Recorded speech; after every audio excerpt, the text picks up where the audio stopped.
Secretariat assistant പരീക്ഷ നമുക്കറിയാം 2 ഘട്ട പരീക്ഷയാക്കി നടത്തിയ ഒരു മെയിൻസ് എക്സാം നമ്മൾ അഭിമുഖീകരിച്ചു കഴിഞ്ഞു. അപ്പോൾ അതിന്റെ ഇന്റർവ്യൂ നമ്മളിങ്ങനെ പ്രിപ്പയർ ചെയ്തുകൊണ്ടിരിക്കുകയാണ്. ഷോർട്ട് ലിസ്റ്റ് വന്നു. 141 എന്ന് പറയുന്ന നമ്മൾ പ്രതീക്ഷിക്കാത്ത ഒരു കട്ട് ഓഫ് റേഞ്ചിലേക്ക് മാർക്ക് എത്തി നിൽക്കുന്നു. ഇന്റർവ്യൂവിന് വേണ്ടിയിട്ട് എല്ലാവരും പ്രിപ്പയർ ചെയ്തുകൊണ്ടിരിക്കുന്നു. തീർച്ചയായിട്ടും ഒരു ഇന്റർവ്യൂ എന്ന് പറയുമ്പോൾ അതൊരു പേഴ്സണൽ അസസ്മെന്റ് ടെസ്റ്റ് ആണ്. ഇതിനെങ്ങനെ പ്രിപ്പയർ ചെയ്യും എന്നുള്ളതിൽ ഒരുപാട് പേർക്ക് ആശങ്കകളുണ്ട്, ഡൗട്ടുകൾ, എങ്ങനെയാണ് ഇതിനൊന്ന് പ്രിപ്പയർ ചെയ്യേണ്ടത് എന്നുള്ള കാര്യത്തിലുണ്ട്. സോ അതിനെക്കുറിച്ചൊക്കെ നമ്മളോട് പറയാനായിട്ട്, നിങ്ങൾക്ക് ഉണ്ടാകുന്ന ആ ഒരു ബേസിക് സംശയങ്ങൾക്കൊക്കെ മറുപടി തരാനായിട്ട് എന്നോടൊപ്പം എന്നുള്ളത് നമ്മുടെ എൻട്രിയുടെ ഡിഗ്രി ലെവൽ ഫാക്കൽറ്റി ആയിട്ടുള്ള അരുൺ സാറാണ്. സാർ നമസ്കാരം. അപ്പോൾ സാറിനെ പറ്റി പറയാനാണെങ്കിൽ സാറ് UPSC 3 തവണ മെയിൻസ് പരീക്ഷ എഴുതി ഇന്റർവ്യൂവിലേക്ക് എത്തിയ ആളാണ്. 3 തവണയാണ് സാർ UPSC ഇന്റർവ്യൂ അറ്റൻഡ് ചെയ്തിട്ടുള്ളത്. അപ്പോൾ അതുകൊണ്ട് തന്നെ UPSC വേഴ്സസ് കേരള PSC നമ്മളിപ്പോൾ കഴിഞ്ഞ കുറച്ച് കാലമായിട്ട് ചർച്ച ചെയ്തുകൊണ്ടിരിക്കുന്ന ഒരു വിഷയമാണ്. കേരള PSC UPSCയുടെ തലത്തിലേക്ക് ഉയരുന്നുണ്ടോ എന്നുള്ളത്. അപ്പോൾ സാറിനോട് തന്നെ ചോദിക്കാം, ഇത്തവണത്തെ സെക്രട്ടേറിയറ്റ് അസിസ്റ്റന്റ് മെയിൻസ് ഇന്റർവ്യൂവിനെ എത്രത്തോളം UPSCയുടെ പാറ്റേൺ ബാധിക്കും എന്നുള്ളത്. അപ്പോൾ സാർ, എനിക്ക് ആദ്യം തന്നെ ചോദിക്കാനുള്ള ചോദ്യം, ഞാൻ പറഞ്ഞില്ല സാറിന് ഏകദേശം മനസ്സിലായി കാണും. അപ്പോൾ ഈ UPSCയുടെ പാറ്റേണും കേരള PSCയുടെ പാറ്റേണും ഇത് തമ്മിൽ ഒന്ന് ലയിപ്പിക്കാനുള്ള ഒരു സാധ്യതയും നമ്മൾ കാണുന്നുണ്ടോ? എക്സാമിന്റെ കേസിൽ ആ ഒരു സ്റ്റേറ്റ്മെന്റ് ചോദ്യങ്ങളിലൊക്കെ നമ്മൾ കണ്ടു. അപ്പൊ ഇന്റർവ്യൂവും ആ ലെവലിലേക്ക് എത്തുമോ എന്നുള്ള ഒരു സംശയം ചോദിക്കുന്നുണ്ട്. പ്രധാനമായിട്ടും ഞാൻ അങ്ങനെ ചോദിക്കാൻ കാരണം, നമുക്കിപ്പോൾ ജനുവരിയിലെ KSന്റെ ഇന്റർവ്യൂ വരികയാണ്. അപ്പോൾ ജനുവരി അങ്ങോട്ട് KS കംപ്ലീറ്റ് ആയി കഴിഞ്ഞാൽ അടുത്ത സെക്രട്ടേറിയറ്റ് അസിസ്റ്റന്റിന്റെ ഇന്റർവ്യൂ ആണ്. അപ്പോൾ ഇതിന്റെ ഒരു റിഫ്ലക്ഷൻ ഇവിടെ ഇപ്പം സെക്രട്ടേറിയറ്റ് നമുക്ക് ഉണ്ടാകുമോ എന്നുള്ളൊരു ഡൗട്ട് ഉണ്ട്. അപ്പോൾ UPSC versus Kerala PSC interview ഒന്ന് അനലൈസ് ചെയ്താൽ. ഉറപ്പായിട്ടും നമ്മൾ കഴിഞ്ഞ 2-3 വർഷങ്ങളായിട്ട് കാണുന്നത്, ഇപ്പോൾ ഈ കോവിഡ് വൈറസിനേക്കാൾ ഏറ്റവും കൂടുതൽ മ്യൂട്ടേറ്റ് ചെയ്തിട്ടുള്ളത് നമ്മളുടെ കേരള PSC ആണ്.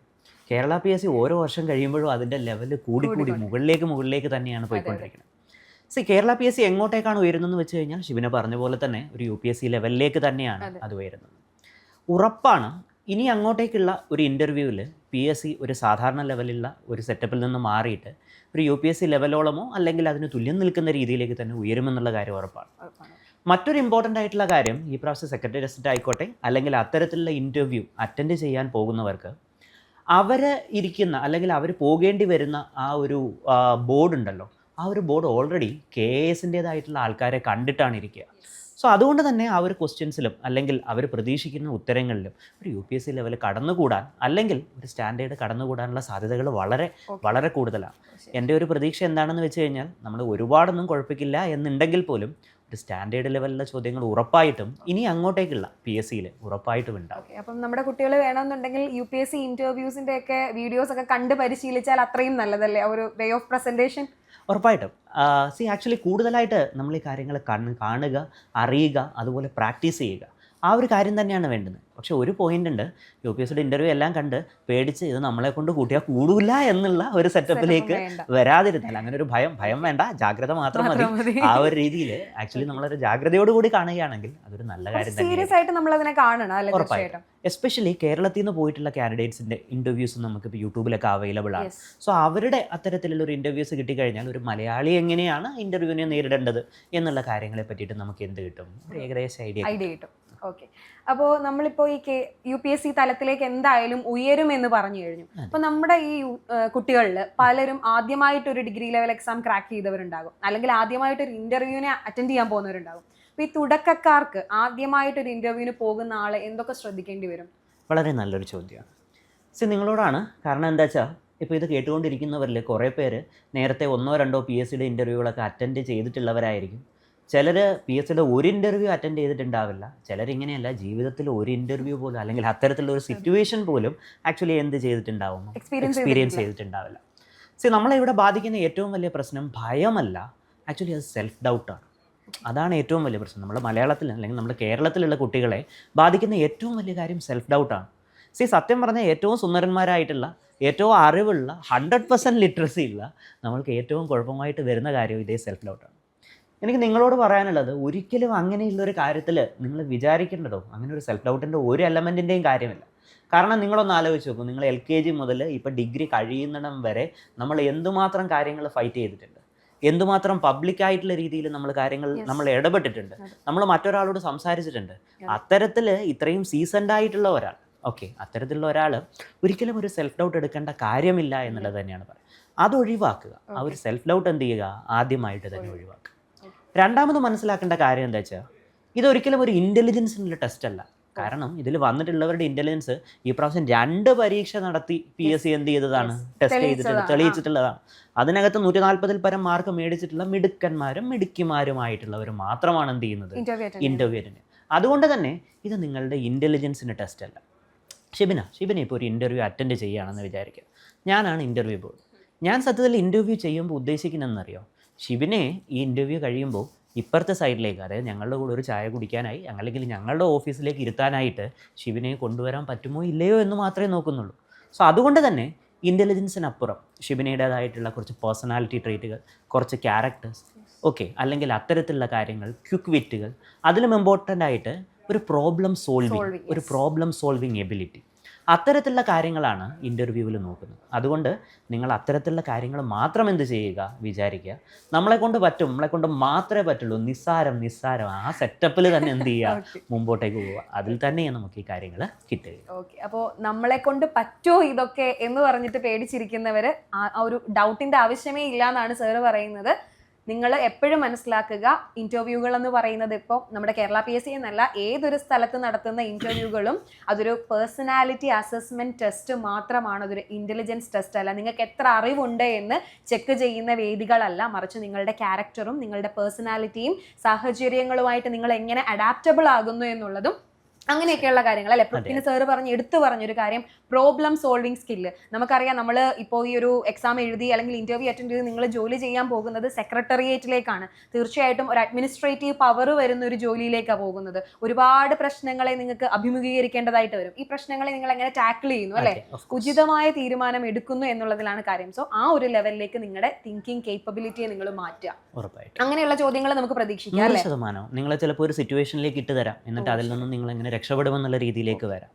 ഇതിനകത്ത് ഒരു കാര്യം എന്താ വെച്ചാൽ, ഈ പറയുന്ന രീതിയിൽ ഒരു ആൻസർ പറയുമ്പോഴും ഇപ്പോൾ കഴിവതും ഒരു സ്റ്റാൻഡ് എടുത്ത് ആൻസർ പറയുന്നതാണ് നല്ലത്. അതായത് ഒരു ജനറൽ ഇൻ്റലിജൻസിൻ്റെ ക്വസ്റ്റൻ അല്ല, നിങ്ങളുടെ അടുത്ത് ഒരു സ്റ്റാൻഡ് എടുക്കേണ്ട രീതിയിലുള്ള, അതായത് ഇപ്പോൾ നടന്നുകൊണ്ടിരിക്കുന്ന ഏതെങ്കിലും തരത്തിലുള്ള ഒരു രാഷ്ട്രീയപരമായിട്ടുള്ള അല്ലെങ്കിൽ കറണ്ട് അഫേഴ്സുമായി ബന്ധപ്പെട്ടുള്ള അത്തരത്തിലുള്ള ഇമ്പോർട്ടൻസ് ഉള്ളൊരു കാര്യം വരികയാണെങ്കിൽ, പണ്ട് എങ്ങനെയായിരുന്നു എന്ന് വെച്ച് കഴിഞ്ഞാൽ, ഇപ്പോൾ സതി വേണോ വേണ്ടയോ എന്ന് ചോദിച്ചാൽ നമ്മളൊരു മിഡിൽ പാത്ത് പിടിക്കും.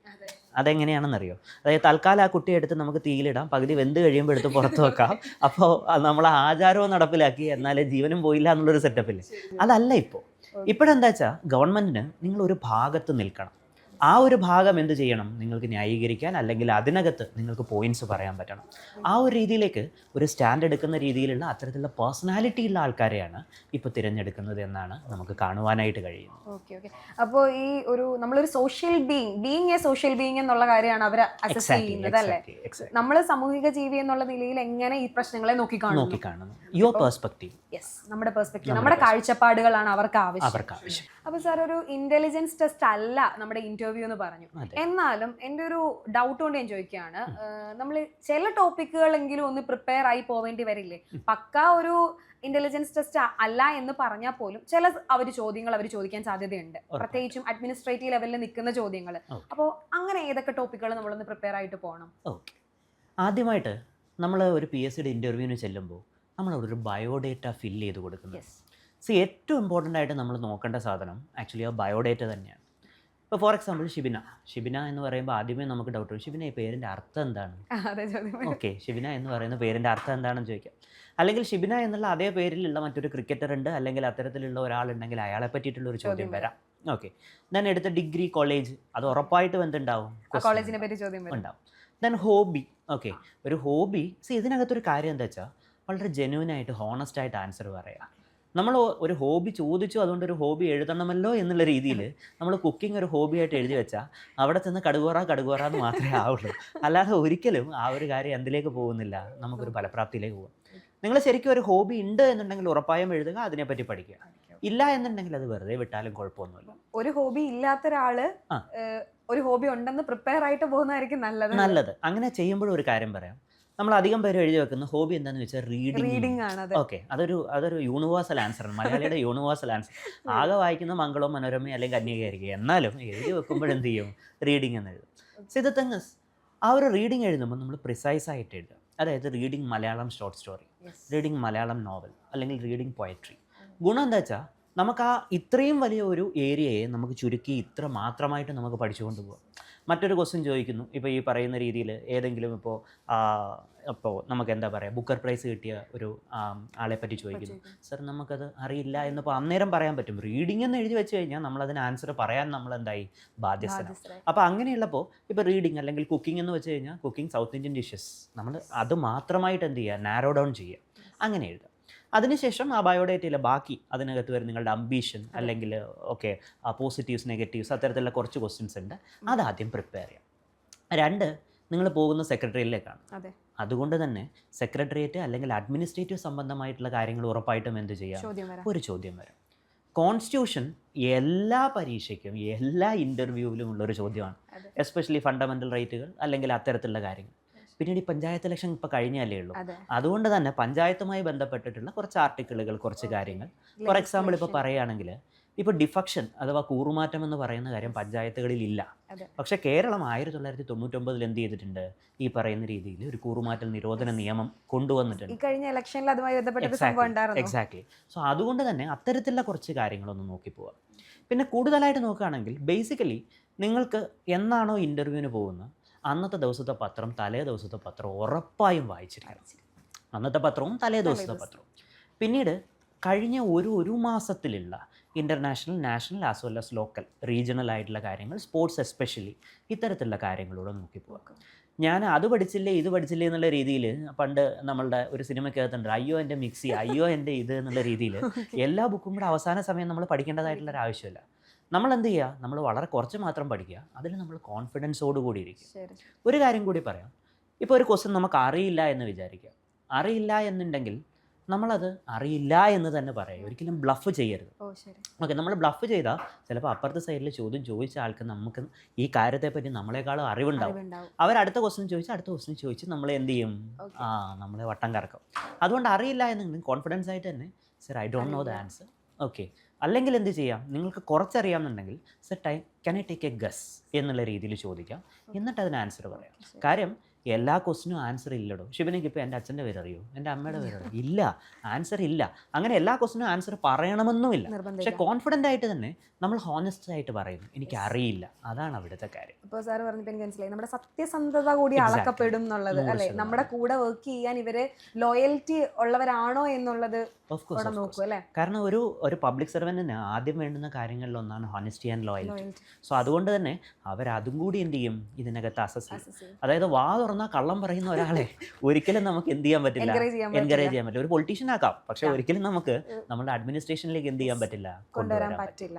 അപ്പോൾ എനിക്ക് തോന്നുന്നു നമ്മൾ ഈ പറഞ്ഞ ബയോഡേറ്റയിൽ നിന്ന് തന്നെ ആയിരിക്കും മേജർ ചോദ്യങ്ങൾ നമുക്ക് ഉണ്ടാവുക. പിന്നെ ഞാൻ പറഞ്ഞു കേട്ടിട്ടുണ്ട്, പിന്നെ എനിക്കും പേഴ്സണൽ എക്സ്പീരിയൻസ് തോന്നിയൊരു കാര്യമാണ്, ഞാനൊരു PSC ഇന്റർവ്യൂ, ഒരു ടീച്ചർ ഇന്റർവ്യൂ ഞാൻ അറ്റൻഡ് ചെയ്ത സമയത്ത് ഞാൻ എന്താണോ പറഞ്ഞത് അതിന്റെ എൻഡിൽ നിന്നാണ് അവർ അടുത്ത ചോദ്യം എന്നോട് ചോദിച്ചത്. അതപ്പോൾ നമുക്ക് ആ പാറ്റേൺ ഇവിടെയും നമുക്ക് ചെയ്യാൻ പറ്റുമോ? ഉറപ്പായിട്ടും. കാര്യം എന്താ വെച്ചാൽ ഇപ്പോൾ ഒരു ഈ പറയുന്ന രീതിയിൽ കൃത്യമായ ആൻസർ ഇല്ലാത്ത രീതിയിലുള്ള ഒരു പേഴ്സ്പെക്റ്റീവ് ക്വസ്റ്റ്യൻ ചോദിക്കുന്നു എന്ന് വിചാരിക്കും. ഉറപ്പായിട്ടും നമ്മൾ പറഞ്ഞ് നിർത്തിയിരിക്കുന്നതിൽ നിന്ന് തന്നെയായിരിക്കും അവർ അടുത്തൊരു കാര്യത്തിലേക്കോ കൊണ്ടുപോവുക. അങ്ങനെ ഈ പറയുന്ന രീതിയിൽ നിങ്ങൾ പറഞ്ഞതിൽ പിടിച്ച് തന്നെ അവരെന്ത് ചെയ്യുന്നു, നിർത്താതെ മുന്നോട്ടേക്ക് കൊണ്ടുപോകുന്നു എന്ന് വിചാരിക്കുക. അതിന് 2 അസംഷൻസേ നമുക്ക് എത്താൻ പറ്റുള്ളൂ. ഒന്ന്, നിങ്ങൾ എക്സലൻ്റ് ആയിട്ടുള്ള ഒരു കാൻഡിഡേറ്റ് ആണ്, നിങ്ങളിൽ നിന്ന് കൂടുതൽ കാര്യങ്ങൾ എന്ത് ചെയ്യുന്നു, അറിയാനായിട്ട് അവർക്ക് ആഗ്രഹമാണ്. അല്ലെങ്കിൽ നിങ്ങൾ പറഞ്ഞത് ശുദ്ധ മണ്ടത്തരാണ്. ഓക്കെ, അവർക്ക് കുറച്ച് ടൈം പാസ് ചെയ്യാനായിട്ട് കൃത്യമായിട്ട് ഒരാളെ കിട്ടി, അതവരെന്ത് ചെയ്യുന്നു, അവർ ലൈറ്റ് ഹാർട്ടിലി യൂസ് ചെയ്യുന്നു. ഇത് രണ്ടും തന്നെയുള്ള അതിൻ്റെ അർത്ഥം.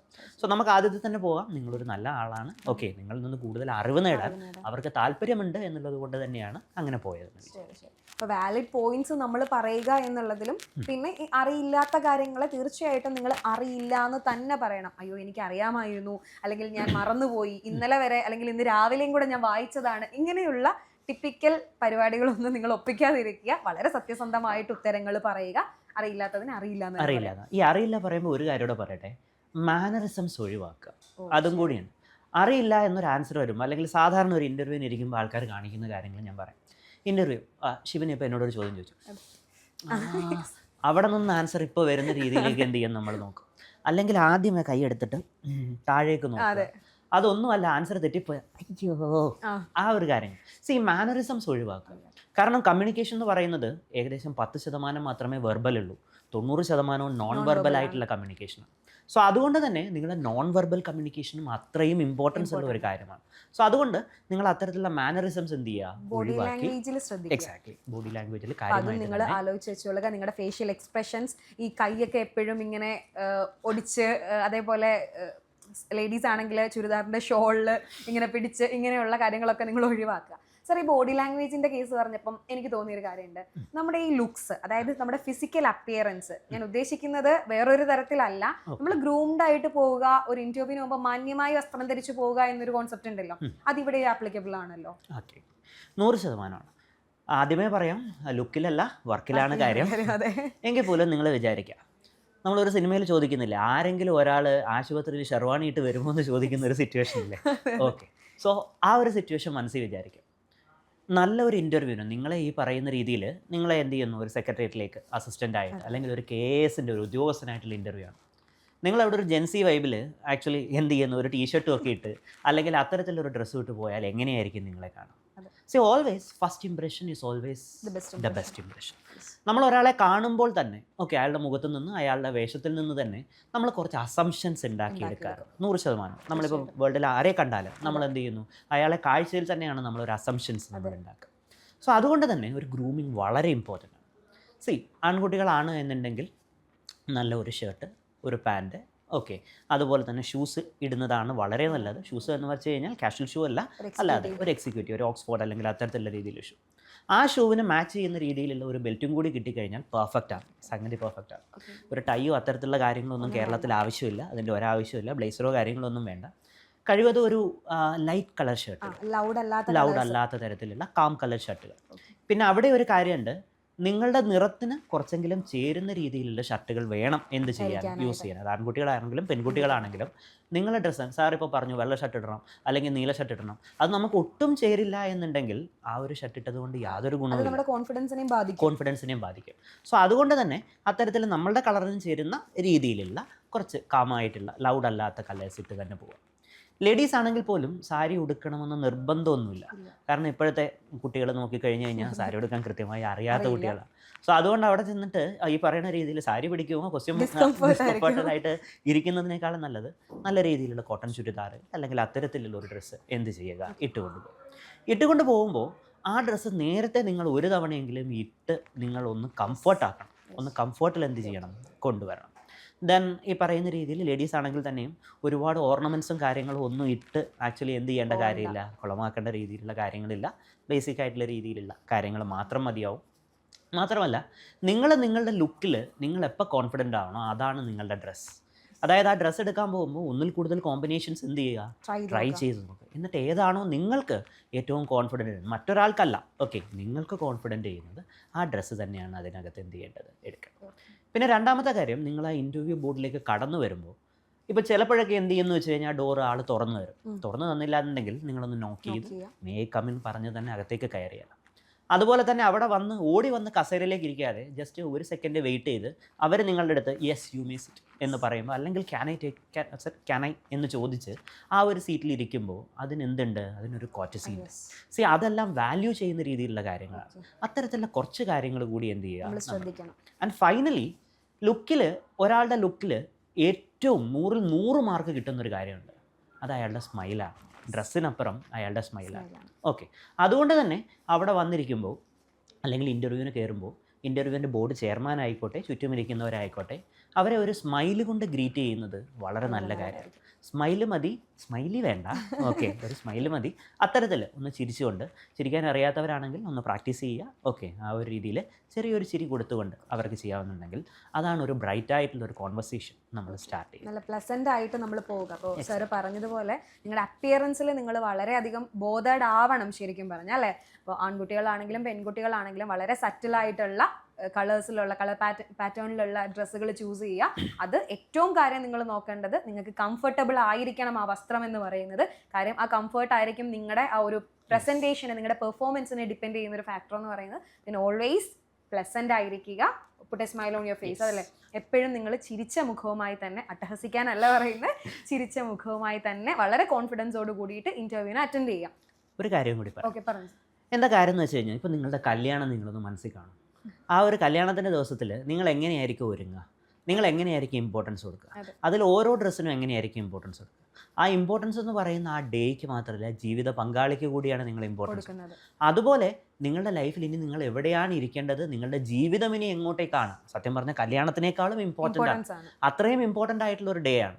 ആ ഒരു ഡേക്ക് അതിൻ്റെ ഒരു വൃത്തിയിൽ ഒരുങ്ങി പോകേണ്ടത് നമ്മളുടെ ഒരു ആവശ്യമല്ലേ, ബേസിക് ആവശ്യം തന്നെയാണ്. അതുകൊണ്ട് തന്നെ കല്യാണത്തിന് കൊടുക്കുന്ന അത്ര ഇമ്പോർട്ടൻസ് ഇല്ലെങ്കിലും അത്തരത്തിലുള്ള ഒരു ഇമ്പോർട്ടൻസ് എന്ന് വെച്ചാൽ ഒരുപാട് ഫേഷ്യലൊക്കെ ചെയ്ത് കാര്യമൊന്നും വേണ്ട, എങ്കിൽ പോലും ഒന്ന് വൃത്തിക്ക് പോകേണ്ടത് വളരെ അത്യാവശ്യം തന്നെ.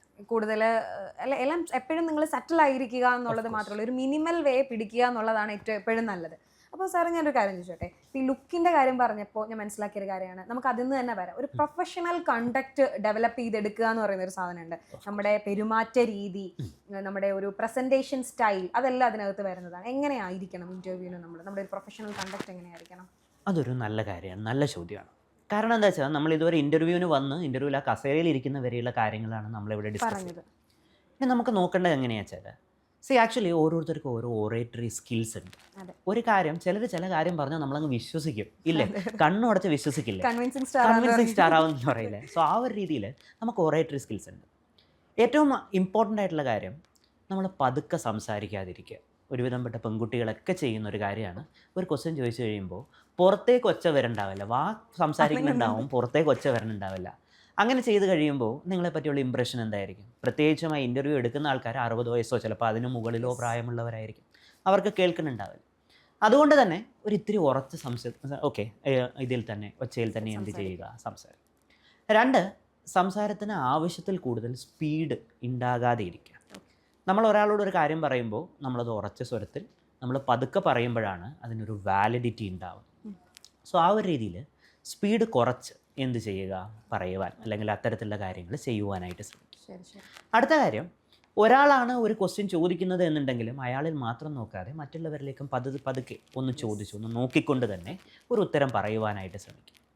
ഉത്തരം പറയുന്ന സമയത്ത് ആക്ച്വലി കുറച്ച് നിങ്ങളുടെ കൈ നിങ്ങൾക്ക് യൂസ് ചെയ്യാം, നിങ്ങളുടെ കൈകൾ യൂസ് ചെയ്യാം, അല്ലെങ്കിൽ അത്തരത്തിലുള്ള രീതിയിലുള്ള കാര്യങ്ങളിലേക്ക് നിങ്ങൾക്ക് യൂസ് ചെയ്യാം. ഓക്കെ, അത്തരത്തിൽ ബോഡി ഒന്ന് യൂസ് ചെയ്യുന്നത് അല്ലെങ്കിൽ അത്തരത്തിലുള്ള രീതിയിലുള്ള കാര്യങ്ങൾ ചെയ്യുന്നത് വളരെ നല്ല കാര്യം തന്നെയാണ്. അപ്പോൾ സാർ, ഇപ്പോൾ നമ്മുടെ കൈയിൻ്റെ യൂസേജ് പറഞ്ഞിട്ടുണ്ടായി. അപ്പോൾ നമ്മളിപ്പം യൂഷ്വലി സംസാരിക്കുന്നത് പോലെ തന്നെ, അപ്പോൾ ഈ തല മറ്റേ ആട്ടുന്ന ഒരു സംഭവം കൂടി അത് ചിലർ ഈ പറയുന്ന ബോർഡിലിരിക്കുന്ന ആളുകൾ ചോദിക്കുമ്പോൾ ഇങ്ങനെ ഒക്കെ കാണിക്കുന്നതായിട്ട് ശ്രദ്ധയിൽ പെട്ടിട്ടുണ്ട്. അപ്പോൾ അതൊക്കെ ഒരു ശരിക്കുള്ള ഓക്കെ. ഇതിന് മുമ്പ് ഞാൻ പറയേണ്ടിയിരുന്ന ഒരു കാര്യമുണ്ട്.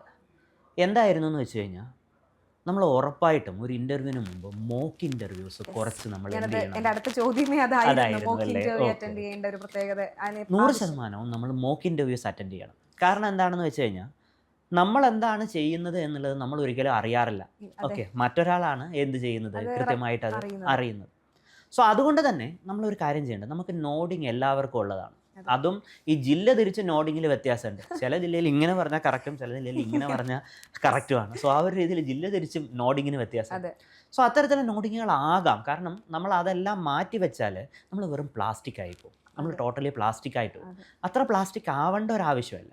അത്യാവശ്യം കുഴപ്പമില്ലാത്ത ഒരാൾ നമ്മളോട് എന്ത് ചെയ്യുന്നു, ചിരിച്ച് സംസാരിക്കണം, യെസ് കുഴപ്പമില്ല, അത് പറയുന്നത് കുഴപ്പമില്ല. പക്ഷെ ഒരു പരിധിക്കപ്പുറം നമ്മൾ സ്ഥിരമായിട്ട് നമ്മൾ വായിൽ നിന്ന് വരുന്നില്ല, ആ ഉത്തരം അറിയാം എന്ന് പറയുന്നതിലേ ഉള്ളൂ കുഴപ്പം.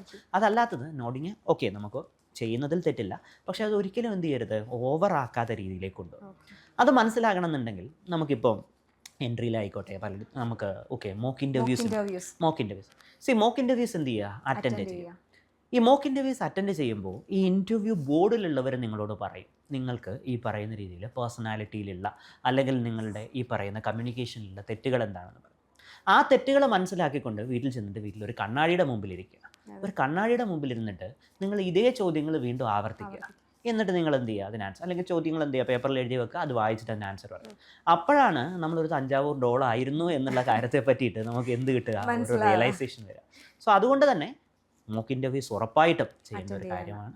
അതുപോലെ തന്നെ ഈ പറയുന്ന രീതിയിലൊരു മിറർ ടെക്നിക്ക്, മിററിൻ്റെ മുമ്പിലിരുന്ന് കാര്യങ്ങൾ പറയുന്നത് നല്ലതായിരിക്കുമെന്ന് തന്നെയാണ് എൻ്റെ അഭിപ്രായം. ഓക്കെ, അപ്പോൾ സാറ് പറഞ്ഞത് വളരെ വാലിഡ് ആയിട്ട്, നിങ്ങൾ ഇതുവരെ പറഞ്ഞതിൽ ഏറ്റവും ഇമ്പോർട്ടൻ്റ് ആയിട്ട് നിങ്ങൾ ശ്രദ്ധിക്കേണ്ട കാര്യമാണ് മോക്ക് ഇൻ്റർവ്യൂ എന്ന് പറയുന്നത്. നമ്മൾ എക്സാം എഴുതാൻ മോക്ക് ടെസ്റ്റുകൾ അറ്റൻഡ് ചെയ്തതുപോലെ ഇൻ്റർവ്യൂവിന് പോകുന്നതിന് മുമ്പ് തീർച്ചയായിട്ടും മോക്ക് ഇൻ്റർവ്യൂ അറ്റൻഡ് ചെയ്ത് നിങ്ങളുടെ പ്ലസ് എന്താണ്, നിങ്ങളുടെ മൈനസ് എന്താണെന്ന് അസസ് ചെയ്ത് തന്നെ അതിനെ കറക്റ്റ് ചെയ്ത് റെക്ടിഫൈ ചെയ്ത് പോവുക. കാരണം 20 മാർക്കിൻ്റെ ഇൻ്റർവ്യൂ അല്ലേ, 20 മാർക്കിൻ്റെ ഇൻ്റർവ്യൂവിൽ എത്രത്തോളം നമ്മൾ സ്കോർ ചെയ്യുന്നു എന്നതിലാണ് നമ്മുടെ റാങ്കിൻ്റെ ഒരു റാങ്ക് നിർണ്ണയിക്കപ്പെടുന്നത്. ശരിക്കും നമ്മൾ റിട്ടേൺ ടെസ്റ്റിൽ എത്ര മാർക്ക് കിട്ടിയിട്ടും അവിടെ കാര്യമില്ല. റിട്ടേൺ ടെസ്റ്റിൽ ഏറ്റവും സ്കോർ ചെയ്ത ആൾ ഇന്റർവ്യൂവിൽ പെർഫോമൻസ് മോശമായി കഴിഞ്ഞാൽ പിന്നിലാക്കപ്പെടും. ഒറ്റ മാർക്കിന്റെ വ്യത്യാസത്തിൽ നമ്മുടെ റാങ്കുകൾ അങ്ങോട്ടും ഇങ്ങോട്ടും ചേഞ്ച് ആകുന്നത് എത്രത്തോളം ആണെന്ന് നമ്മൾ മനസ്സിലാക്കും. മാത്രമല്ല, നിങ്ങൾക്ക് ഏത് മാസം നിങ്ങൾക്ക് ഈ പറയുന്ന രീതിയിൽ നിങ്ങളുടെ അഡ്വൈസ് മെമ്മോ കിട്ടുമെന്നുള്ളത് ഇതിനെ ഡിപ്പെൻഡ് ചെയ്തിട്ടാണ് ഇരിക്കുന്നത്. അപ്പോൾ ഞാൻ ഒരു കാര്യം ചോദിച്ചോട്ടെ, ഇപ്പം നമ്മൾ മോക്ക് ഇന്റർവ്യൂസിന്റെ കേസ് പറഞ്ഞു. അപ്പോൾ തീർച്ചയായിട്ടും എന്തായാലും നമ്മുടെ ഉദ്യോഗാർത്ഥികൾക്ക് അതിന്റെ ഇമ്പോർട്ടൻസ് മനസ്സിലായിട്ടുണ്ട്. എൻ്റെ ഒരു അടുത്ത ചോദ്യം, കമ്മ്യൂണിക്കേഷൻ എന്ന് പറയുന്ന ഒരു ഘടകം. ഇനി എത്രത്തോളം ചോദ്യങ്ങൾ അവർ ചോദിച്ചാലും നമ്മുടെ മൈൻഡിൽ എത്രത്തോളം ആശയം ഉണ്ടെങ്കിലും ഈ കമ്മ്യൂണിക്കേഷൻ ഒരു ബാരിയർ ആണ് അവിടെ നമ്മുടെ മനസ്സിൽ. ഇപ്പോൾ ഇവർക്കൊക്കെ റിട്ടേൺ ടെസ്റ്റിൽ കൂടുതൽ മാർക്ക് സ്കോർ ചെയ്തവർ കമ്മ്യൂണിക്കേഷൻ്റെ ആ ഒരു ബുദ്ധിമുട്ടുകൾ കൊണ്ട്, കമ്മ്യൂണിക്കേഷൻ ഗ്യാപ്പ് ഉള്ളത് കൊണ്ട് തന്നെ ഇവർക്ക് ഇത് പറഞ്ഞ് ഫലിപ്പിക്കാൻ പറ്റിയില്ല എന്ന് വരും. എത്രത്തോളം കാര്യങ്ങൾ ശ്രദ്ധിക്കണം. പിന്നെ ബേസിക്കലി കേരളത്തിലെ പിള്ളേരെ ഏറ്റവും കൂടുതൽ ഡൗട്ട്ഫുൾ ആവുന്ന ഒരു കാര്യം എന്ന് പറയുന്നത് ഇംഗ്ലീഷിന്റെ കേസാണ്. ഇംഗ്ലീഷിലായിരിക്കണോ ഇന്റർവ്യൂവിന് സംസാരിക്കേണ്ടത്? ഇപ്പോൾ നമ്മൾ ആദ്യമേ UPSC പറഞ്ഞിട്ടാണ് തുടങ്ങിയത്. അപ്പോൾ UPSCയിൽ പ്രത്യേകിച്ചും ഇംഗ്ലീഷിലാണ് മോസ്റ്റ് ഓഫ് ദ കമ്മ്യൂണിക്കേഷൻ വരുന്നത്. സോ ഇവിടെയും അങ്ങനെ ആയിരിക്കുമോ? കമ്മ്യൂണിക്കേഷനിൽ എന്തൊക്കെ ശ്രദ്ധിക്കണം? ഉറപ്പായിട്ടും. ആദ്യം ഇംഗ്ലീഷിലേക്ക് വരാം. നമ്മൾ ആദ്യം മനസ്സിലാക്കേണ്ടത് English is yet another language. അത് മറ്റൊരു ലാംഗ്വേജ് മാത്രമാണ്. നിങ്ങളുടെ ഇൻ്റലിജൻസ് ഒരിക്കലും ഇംഗ്ലീഷിലല്ല അളക്കുന്നത്.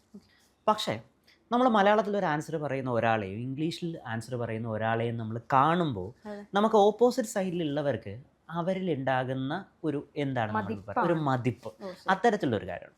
സോ അതുകൊണ്ട് തന്നെ നിങ്ങൾ ഇംഗ്ലീഷ് ഓക്കെ ആണെന്ന് വിചാരിക്കുക. ഓക്കെ, നിങ്ങൾ അത്യാവശ്യം ഒരു വൊക്കാബുലറി ഉണ്ട്, അത്യാവശ്യം ഒറേറ്ററി സ്കില്ലും ഉണ്ട് ഇംഗ്ലീഷിലുണ്ടെങ്കിൽ ഗോ ഫോർ ഇംഗ്ലീഷ്. 100% ഇംഗ്ലീഷിൽ തന്നെ എന്ത് ചെയ്യുക, ആൻസർ പറയുക. എന്നാൽ നമ്മുടെ ഇംഗ്ലീഷ് നമുക്ക് ഇത്തിരി പാടാണ്, okay thank you bye bye ആണ് എന്നുണ്ടെങ്കിൽ നമ്മൾ കഷ്ടപ്പെടാതിരിക്കുക. നമ്മൾ മലയാളത്തിൽ തന്നെ യൂഷ്വലി PSC ഇൻ്റർവ്യൂവിന് അവർ നമ്മളോട് ചോദിക്കും, ആക്ച്വലി ഇൻ്റർവ്യൂ അറ്റൻഡ് ചെയ്യാൻ മലയാളം എന്ന് ചോദിക്കും. അപ്പോൾ നമ്മൾ പറയേണ്ടത് actually any language bilingual is okay, അല്ലെങ്കിൽ നിങ്ങൾക്ക് ഇംഗ്ലീഷ് ആണെങ്കിൽ ഇംഗ്ലീഷ് എന്നുള്ള രീതിയിൽ പറയുക. ഞാൻ കമ്മ്യൂണിക്കേഷൻ നമ്മൾ ഏറ്റവും വലിയ പ്രശ്നം, ഒരു ക്വസ്റ്റ്യൻ ചോദിച്ചു കഴിഞ്ഞാൽ ക്വസ്റ്റ്യൻ ചോദിച്ച് നിർത്തിയാൽ ഉടനെ നമ്മൾ ആൻസർ പറയാൻ തുടങ്ങും. ചെയ്യരുത്. ജസ്റ്റ് ഒരു പോസ് എടുക്കുക. അതായത് ഒരു ചെറിയ ഒരു ഷോർട്ട് ഇൻ്റർവൽ, ഒരു 5 സെക്കൻഡ്, 1 സെക്കൻഡ് ജസ്റ്റ് ഒന്ന് ആലോചിക്കുക. അത് ഈ കാണുന്നവരിലും എന്താണ്, നിങ്ങൾ ആലോചിച്ച് ആൻസർ പറയുന്ന, ആലോചിച്ച് തീരുമാനമെടുക്കുന്ന ഒരാളാണ് എന്നുള്ള ഒരു തോന്നൽ മാത്രമായിരിക്കും എങ്കിൽ പോലും അത്തരത്തിലുള്ള ഒരു കാര്യം. അത് കഴിഞ്ഞതിന് ശേഷം നിങ്ങൾ എന്ത് ചെയ്യുക, നിങ്ങൾ ആൻസർ പറഞ്ഞു തുടങ്ങി. ആൻസർ പറഞ്ഞു തുടങ്ങുമ്പോൾ മനസ്സിൽ തന്നെ ഒരു 2-3 പോയിന്റ്സ് മാത്രം സെറ്റ് ചെയ്യുക. അപ്പോൾ ഒന്നാമത്തെ പോയിന്റ് പറയുന്നു, 1 എക്സ്പ്ലെയിൻ ചെയ്യുന്നു, 2 പറയുന്നു, 3 പറയുന്നു. ഒരു 3-ാമത്തെ പോയിന്റ് നിങ്ങളൊരു കൺക്ലൂഡിങ് പോയിന്റ് ആയിട്ട് ഇതിനെ നിർത്തുക. അതായത് കൂടുതൽ പറയുന്നതിലല്ല കാര്യം, ക്രിസ്പ് ആവുന്നതിലും നമ്മൾ ഏറ്റവും ഇമ്പോർട്ടൻ്റ് ആയിട്ടുള്ള കാര്യം പറയുന്നതിലാണ്. കാര്യം അവസാനം വന്ന് ഒരു പഞ്ച് ഡയലോഗിൽ സുരേഷ് ഗോപി കൊണ്ടുപോകില്ലേ, അല്ലെങ്കിൽ മമ്മൂട്ടി കൊണ്ടുപോകില്ലേ, അതുപോലെ ആ ഒരു പഞ്ച് ഡയലോഗിലാണ് അതിലെ കാര്യം. അതായത് ആൻസർ ടു ദ ക്വസ്റ്റ്യൻ. ആ ക്വസ്റ്റ്യനുള്ള കറക്റ്റ് ആൻസർ മാത്രം പറയുക, ഭാര്യ വലിച്ച് പറയാൻ നിൽക്കേണ്ട കാര്യമില്ല.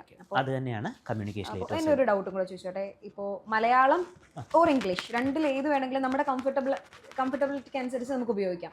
ഈ രണ്ടും കൂടെ മിക്സ് ആക്കിയിട്ട് പറയുന്ന, നമ്മൾ യൂഷ്വലി സംസാരിക്കുന്ന നമ്മുടെ ഒരു മംഗ്ലീഷ് പ്രസന്റേഷൻ ഉണ്ടല്ലോ, അത് അത്രയ്ക്ക് അങ്ങോട്ട് അത് വേണ്ട, അത് അത്ര ശരിയാകാത്ത ഒരു സിറ്റുവേഷൻ ആയിരിക്കും. കാരണം അങ്ങനെ വന്നു കഴിയുമ്പോൾ എന്ത് പറ്റും എന്ന് വെച്ച് കഴിഞ്ഞാൽ, നമ്മൾ ഓക്കെ ആക്ച്വലി റിയലി ഇങ്ങനെ നമ്മൾ സ്ഥിരം പറയുന്ന കുറേ കാര്യങ്ങളുണ്ട്, ഇതെല്ലാം അതിലേക്ക് കയറി വരും. മാത്രമല്ല നിങ്ങൾ ഒരു ജെൻസി ആണെന്നുണ്ടെങ്കിൽ, ജെൻസി സ്ലാങ് കൂടി കയറി വരികയാണ് എന്നുണ്ടെങ്കിൽ ഒരിക്കലും ആ ഇൻ്റർവ്യൂ ശരിയാവും. അതുകൊണ്ട് മംഗ്ലീഷ് പറയാതിരിക്കുക, എയ്തോ മലയാളം ഓർ ഇംഗ്ലീഷ്, രണ്ടിലേതെങ്കിലും ഒന്നിലേക്ക് തന്നെ പോകും. ഓക്കെ. അപ്പം ആ ഒരു കമ്മ്യൂണിക്കേഷൻ്റെ ബേസ് അതാണ്. അപ്പോൾ നമ്മൾ മോക്ക് ഇൻ്റർവ്യൂവിൻ്റെ കാര്യവും എങ്ങനെ നമ്മൾ ശരിക്കും ഇൻ്റർവ്യൂവറിൻ്റെ മുന്നിൽ ഇപ്പോൾ ഇരിക്കുകയാണ് എന്നുള്ളൊരവസ്ഥയിലെത്തി. അപ്പോൾ പ്രധാനമായിട്ടും ആളുകൾ ഉറ്റുനോക്കുന്നൊരു കാര്യം എന്ന് പറയുന്നത് ടെൻഷനാണ്. അത് നമ്മുടെ കേരളത്തിലെ പിള്ളേർക്ക് ഇത്തിരി പ്രത്യേകിച്ചും കൂടുതലാണ്. പരീക്ഷ ആയാലും അത് 1ാം ക്ലാസ്സിൽ എഴുതിയ പറ എഴുതാൻ നമ്മൾ കാണിച്ച എക്സാമിലെ അതേ ടെൻഷൻ ഇപ്പോഴും നമ്മുടെ കയ്യിലുണ്ട്. അപ്പോൾ എങ്ങനെ ഒരു വെപ്രാളമാണ് ഇപ്പോഴേ. അപ്പോൾ സ്ട്രെസ്സിനെ എങ്ങനെ മാനേജ് ചെയ്യും? ശരിക്കും പറഞ്ഞ ഈ വെപ്രാളം കൊണ്ട് ഇന്റർവ്യൂ ഒക്കെ കൊണ്ടുപോയി നശിപ്പിച്ച് കളഞ്ഞിട്ട് തിരിച്ചു വരുന്നവർ ഒരുപാട് പേരുണ്ട്. ഈ സ്ട്രെസ്സിനെ മാനേജ് ചെയ്ത് കോൺഫിഡൻസിനെ ബൂസ്റ്റ് ചെയ്യാൻ നമുക്ക് എന്തൊക്കെ ചെയ്യാൻ പറ്റും? ഇപ്പോൾ ഒരു ഏകദേശം ഒരു 1.5 മാസം നമ്മുടെ മുമ്പിലുള്ളൂ. അപ്പോൾ എന്ത് ചെയ്യാൻ പറ്റും സർ? നിങ്ങൾ ആദ്യം വിചാരിക്കേണ്ടത് ആ ഇൻ്റർവ്യൂവിന് അവിടെ ഇൻ്റർവ്യൂ ചെയ്യാനായിട്ടിരിക്കുന്ന ആൾക്കാരെല്ലാം നിങ്ങൾക്ക് ഏറ്റവും ഇഷ്ടമുള്ള ടീച്ചറാണ്, ഏറ്റവും ഇഷ്ടമുള്ള വീട്ടിലെ ആളാണ്, അല്ലെങ്കിൽ അത്തരത്തിലുള്ള നിങ്ങളുടെ മെൻറ്ററാണ് എന്ന് വിചാരിക്കുക.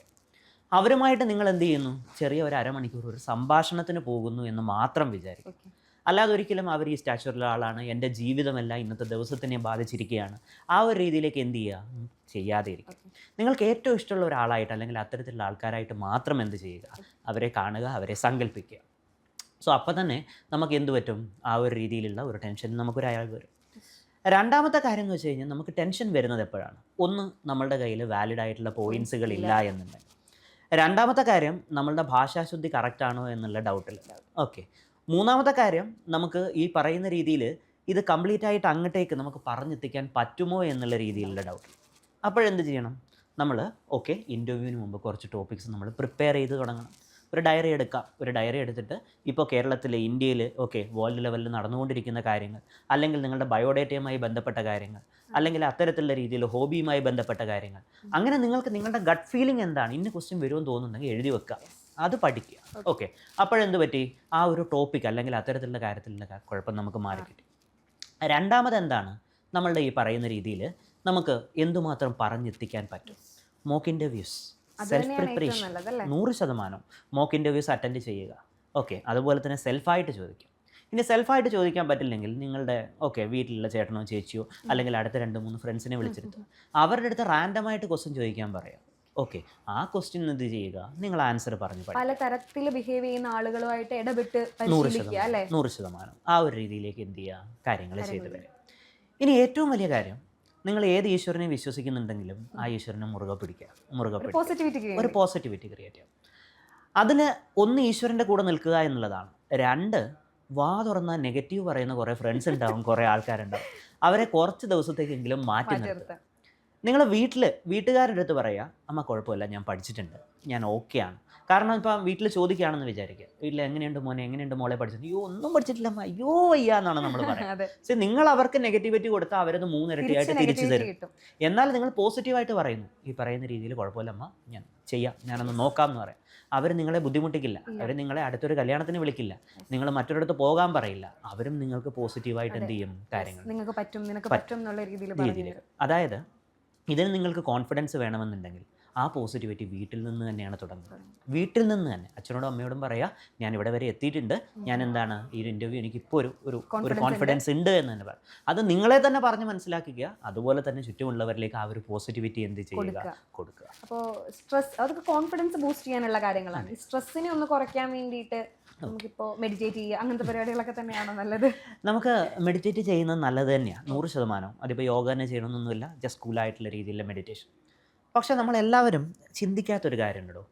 നമ്മളുടെ ഇമോഷൻസിനെ, നമ്മളുടെ സ്ട്രെസ്സിനെ എപ്പോഴും നമ്മളുടെ ഫുഡ് ഹാബിറ്റ്സ് ബാധിക്കാറുണ്ട്. അതായത് നമ്മൾ കൃത്യമായിട്ട് നല്ലോണം വെള്ളം കുടിച്ചുകൊണ്ടിരിക്കുന്ന ഒരു ദിവസമാണെന്ന് വിചാരിക്കുക, ഹൈഡ്രേറ്റ് ചെയ്യുന്ന ഒരു ദിവസമാണെന്ന് വിചാരിക്കുക. നമ്മുടെ സ്ട്രെസ്സ് അത്തരത്തിലുള്ള കാര്യങ്ങളിൽ ഒരു കുറവ് വരുന്നത് ശ്രദ്ധിച്ചിട്ടുണ്ടോ? അതായത് നിങ്ങളുടെ ഫുഡ്, ഡയറ്റ്, വാട്ടർ, ഇത്തരത്തിലുള്ള കാര്യങ്ങളിൽ നിങ്ങൾ എന്ത് ചെയ്യുക? ഇമ്പോർട്ടൻസ്. ഒരു ഡോക്ടർ എന്ന രീതിയിൽ കൂടി പറയാം, ആക്ച്വലി ഒരു മൈക്രോന്യൂട്രിയൻസ്, മാക്രോന്യൂട്രിയൻസ് അല്ലെങ്കിൽ അത്തരത്തിലുള്ള ആ കാര്യങ്ങൾ നിങ്ങൾക്ക് കിട്ടുമ്പോൾ അത് നമ്മുടെ ബ്രെയിനെ എന്ത് ചെയ്യും? നല്ല രീതിയിൽ ഉദ്ദീപിപ്പിക്കും. സോ അതുകൊണ്ട് തന്നെ അത്തരത്തിൽ നിങ്ങളുടെ ഫുഡ് കുറച്ച് നേരെയാക്കുക.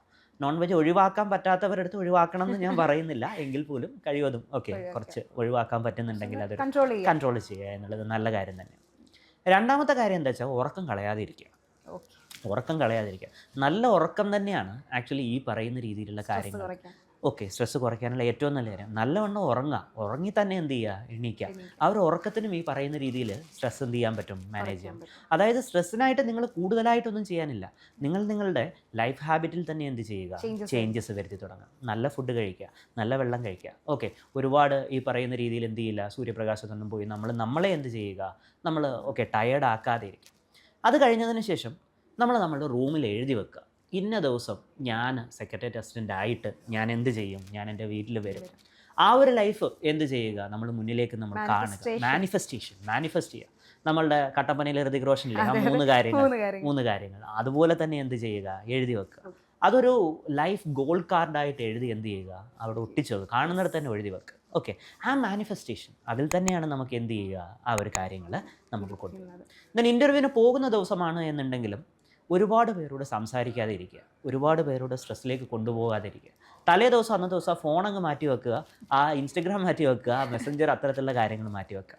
മാറ്റി വെച്ചതിന് ശേഷം ആക്ച്വലി വളരെ കൂളായിട്ടുള്ള ഒരു മൈൻഡ് നമ്മൾ ക്രിയേറ്റ് ചെയ്യുക. കാരണം നമ്മളുടെ ലൈഫ് മാത്രമല്ല, ഈ പറയുന്ന സ്വർഗ്ഗമായിക്കോട്ടെ, നരകമായിക്കോട്ടെ, നമ്മളുടെ സ്ട്രെസ് ആയിക്കോട്ടെ, നമ്മളുടെ പോസിറ്റിവിറ്റി ആയിക്കോട്ടെ, ഇതെല്ലാം ആക്ച്വലി നമ്മൾ തന്നെ ക്രിയേറ്റ് ചെയ്യുക. കാരണം പണ്ട് നമ്മൾ സ്ട്രെസ് അടിച്ച പല കാര്യങ്ങളും ഇപ്പോൾ ഒന്നുമല്ല എന്ന് നമുക്ക് തോന്നുന്നില്ലേ? ആ ഒരു രീതിയിലേക്ക് നമ്മൾ എത്തിയിട്ടില്ലേ? ഇതും അതുപോലെ തന്നെയുള്ളൂ. This is just another day, this is just another day. ആ ഒരു രീതിയിൽ തന്നെ ചിന്തിക്കുക, അങ്ങനെ തന്നെ മുന്നോട്ട്. ഓക്കെ, അപ്പോൾ thank you so much sir. Sir കുറേ വാല്യൂബിൾ ആയിട്ടുള്ള പോയിന്റ്സ് നമ്മളോട് പറഞ്ഞു തന്നു. നിങ്ങൾ സ്ട്രെസ് എങ്ങനെ മാനേജ് ചെയ്യണം, കോൺഫിഡൻസ് എങ്ങനെ ബൂസ്റ്റ് ചെയ്യണം, മോക്ക് ഇൻ്റർവ്യൂസ് അറ്റൻഡ് ചെയ്യേണ്ട പ്രാധാന്യത്തെ പറ്റിയിട്ട്, നിങ്ങളുടെ ഫിസിക്കൽ അപ്പിയറൻസ്, നിങ്ങളുടെ കമ്മ്യൂണിക്കേഷൻ തുടങ്ങിയ ഒരു ഇൻ്റർവ്യൂവിന് പോകാൻ നിങ്ങൾ എന്തൊക്കെ കാര്യങ്ങൾ ശ്രദ്ധിക്കണം, എന്തൊക്കെ കാര്യങ്ങൾ തയ്യാറെടുപ്പുകൾ നടത്തണം തുടങ്ങിയിട്ടുള്ള എല്ലാ വാല്യൂബിൾ ആയിട്ടുള്ള കമൻസും സാർ പറഞ്ഞു തന്നിട്ടുണ്ട്. നിങ്ങൾക്ക് ഇനി ഫെർദർ ആയിട്ട് എന്തെങ്കിലുമൊക്കെ ഡൗട്ട് ഉണ്ടെങ്കിൽ തീർച്ചയായിട്ടും നിങ്ങൾക്ക് കമൻറ്റ് സെക്ഷനിൽ ചോദിക്കാം. നിങ്ങൾക്കായിട്ട് മോക്ക് ടെസ്റ്റ് സീരീസുകളൊക്കെ തന്നെയും പ്ലാൻ ചെയ്യുന്നുണ്ട്. അതിൻ്റെ അപ്ഡേറ്റുകളൊക്കെ നമ്മുടെ ചാനലിലൂടെ തരുന്നതായിരിക്കും. സോ ഇനി അങ്ങോട്ടും പരീക്ഷാ കാലം തന്നെയാണ്. ഡിഗ്രി ലെവൽ എക്സാംസ് ഒരുപാട് നമുക്ക് വരാനുണ്ട്. ചിലപ്പോൾ അടുത്ത വർഷത്തെ ഇൻ്റർവ്യൂവിൽ അറ്റൻഡ് ചെയ്യാൻ പോകുന്നത് നിങ്ങളൊക്കെ ആയിരിക്കും. അപ്പം അതിനായി കഠിനമായി തന്നെ പരിശ്രമിക്കുക. ഇൻ്റർവ്യൂ അറ്റൻഡ് ചെയ്യാൻ പോകുന്നവർക്കെല്ലാം എല്ലാവിധ വിജയാശംസകളും, അല്ലെ സാർ? എല്ലാവിധ വിജയാശംസകളും നേരുന്നു. എന്ത് സംശയങ്ങളുണ്ടെങ്കിലും നിങ്ങൾക്ക് നമ്മളോട് റീച്ച് ഔട്ട് ചെയ്യാം. അടുത്തൊരു സെഷനുമായിട്ട് വീണ്ടും കാണാം. Thank you so much. Thank you.